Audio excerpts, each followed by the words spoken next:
돈을 벌고 싶은데 어떻게 투자해야 하는지 모르는 사람들 많지. 특히 다들 부동산 투자한다는데 방법은 모르겠고, 누군가 알려줬으면 하는데 뭐부터 봐야 하는지 모르겠다면 이 영상을 끝까지 보는 게 좋을 거야. 저평가되어 있으면서 우상향할 아파트를 찾아 1억 이상 수익 낼 수 있다고?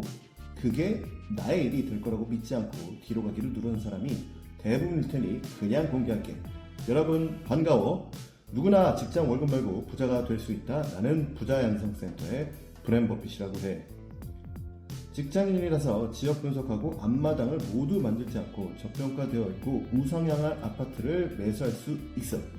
누군가는 분명 이 영상을 보고 1년 안에 집값이 1억 이상 오르는 쾌거를 누릴 수 있게 될 거야. 돈을 버는 방식 중에 대표적인 것은 부동산이라고 생각들을 다들 하지. 요즘은 20, 30대들도 많은 관심을 가지고 있기 때문이야. 육아로 회사 일로 또 바쁜 직장인인데 유튜브에서는 모든 지역을 임장 가서 발로 뛰어야 한다고 하고 있어.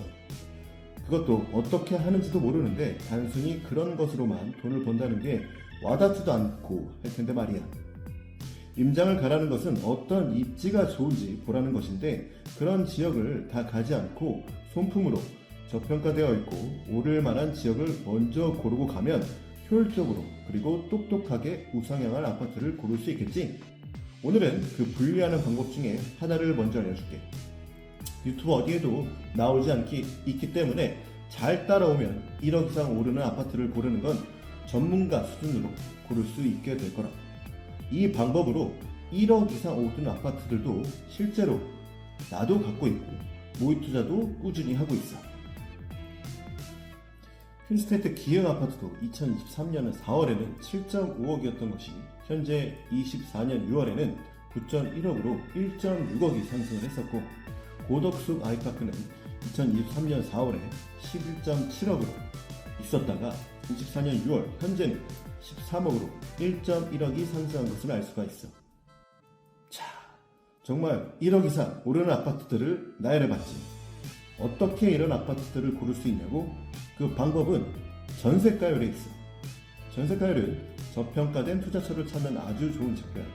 전세가는 실제 사용가치이고 매매가는 투자가치이기 때문이지. 그래서 전세가는 현재 살기 좋은지를 나타내며 물가 상승과도 연관이 있어. 반면 매매가는 미래의 가치로 앞으로 오를 거라는 기대감인 투자 심리가 섞여 있다는 말이야. 전세가율이 높다는 건 매매가 대비 전세가가 높다는 뜻이고, 그 얘기는 전세가가 매매가를 올릴 가능성이 아주 높다는 게 말이야. 전세가가 높다고 무조건 좋은 것도 아니고 전세가가 낮다고 해서 무조건 안 좋은 것도 아니야. 챕터 1, 전세가의 양면성에 대해서 먼저 알려줄게. 전세가는 현재 사용가치를 말하고 매매가는 투자가치를 뜻해. 가장 좋은 건 현재 사용가치가 올라서 전세가율이 오르고 매매가 또한 밀어 올리는 상황이야. 그러나 매매가인 투자가치가 현저히 낮아서 상대적으로 전세가율이 높아 보이는 곳들이 있겠지. 이러한 곳들은 아예 아파트 상품 가치가 거의 없는 곳이라고 봐도 돼.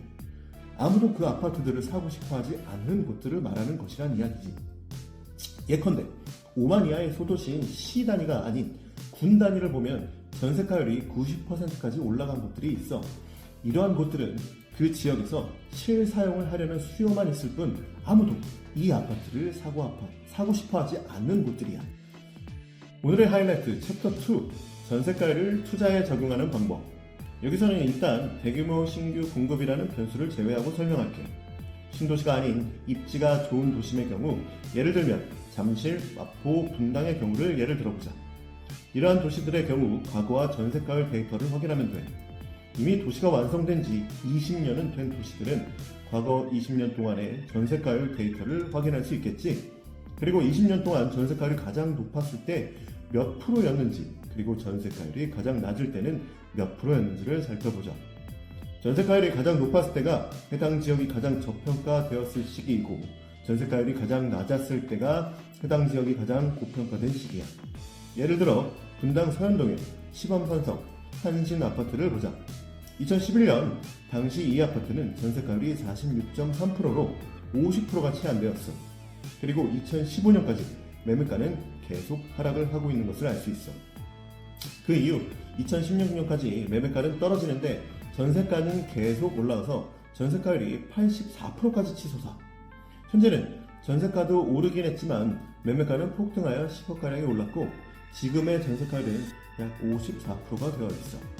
실제로 상품의 가치가 현저히 낮아 매매가 자체가 떨어져서 전세가율이 높아 보이는 착각이 일어나게 되어 있어.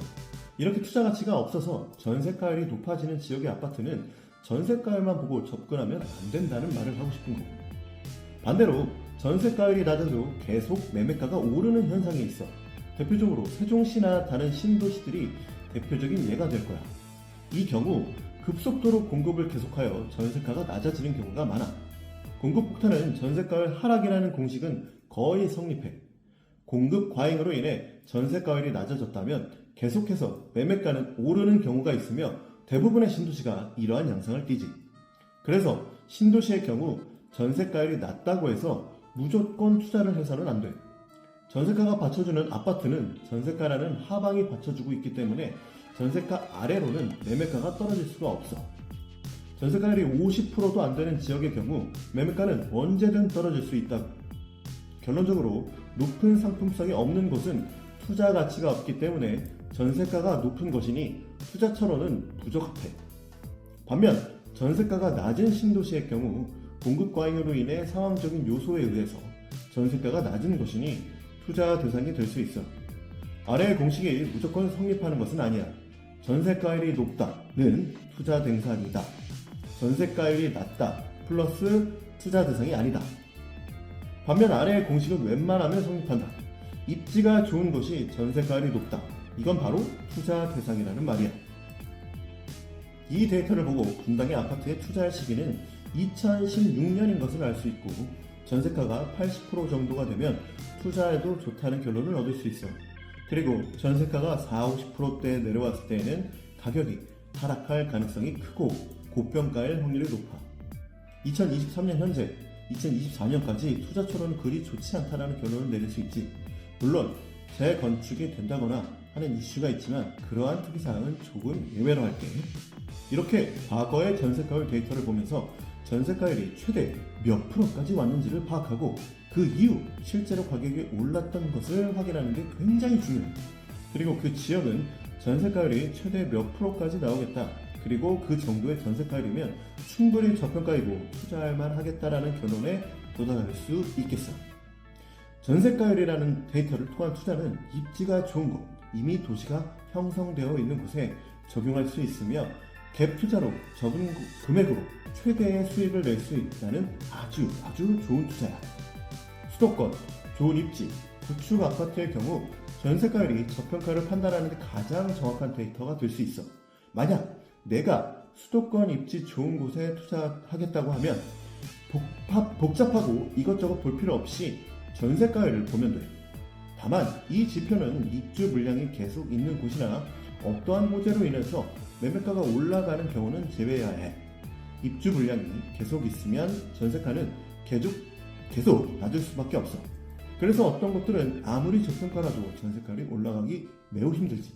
즉 전세가율 지표가 중요한 아파트는 첫 번째, 좋은 입지, 두 번째, 안정화된 구축 위주 동네, 세 번째, 큰 호재가 없는 동네라는 것을 만족해야 된다는 점 잊지 말라.